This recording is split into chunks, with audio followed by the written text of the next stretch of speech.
શંકરસિંહ વાઘેલા સંબોધી રહ્યા છે. સાંભળીએ. સવાલ આપણા ભાગમાં એક્સિડન્ટ આવે.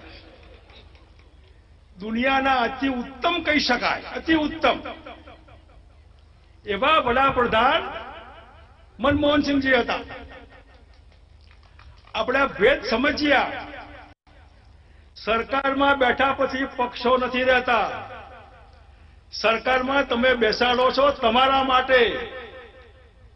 તમારા માટે એટલે સાહેબ મારો દીકરો દીકરી કોલેજમાં ભણે, ફીની તકલીફ છે મને, તમે ફીમાં રાહત આપજો.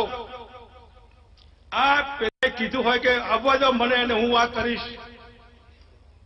સાહેબ મારા બાપા બીમાર, એમને એટેક કે લીવરનું પ્રોબ્લેમ છે, 3-4 લાખ રૂપિયા મારાથી થાય એમ નથી.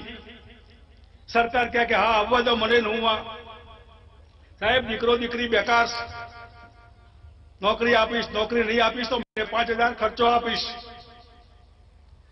સાહેબ અમારા ઘરમાં વિધવા બહેન છે, એનું પોષણ થાય એવું નથી, આવવા દો મને, હું વિધવા બહેનોને પેન્શન 5,000 રૂપિયા આપીશ.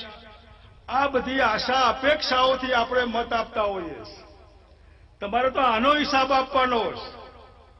મનમોહનસિંહજી એક્સિડન્ટલી હતા કે એ હતા, આ દેશને 10 વર્ષ એમને મંદીમાંથી બચાવ્યો. ફોટા નથી છપાવ્યા, ભાષણો નથી કર્યા. મૌન તમે છો, મૌન એ નહોતા. એમનું કામ બોલતું હતું.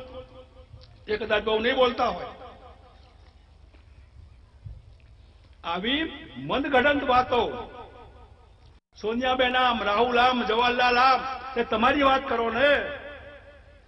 અમે એમના સામે જોઈને તમને મત નથી આપ્યા.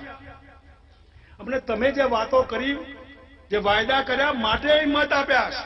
વાયદા પૂરા કરો. અને વાયદા પૂરા કરવા માટે 5 વર્ષથી બંધારણીય તમને સગવડ આપેલી. 5 વર્ષમાં બેઠા પછી તમે એ દિશામાં ચાલો.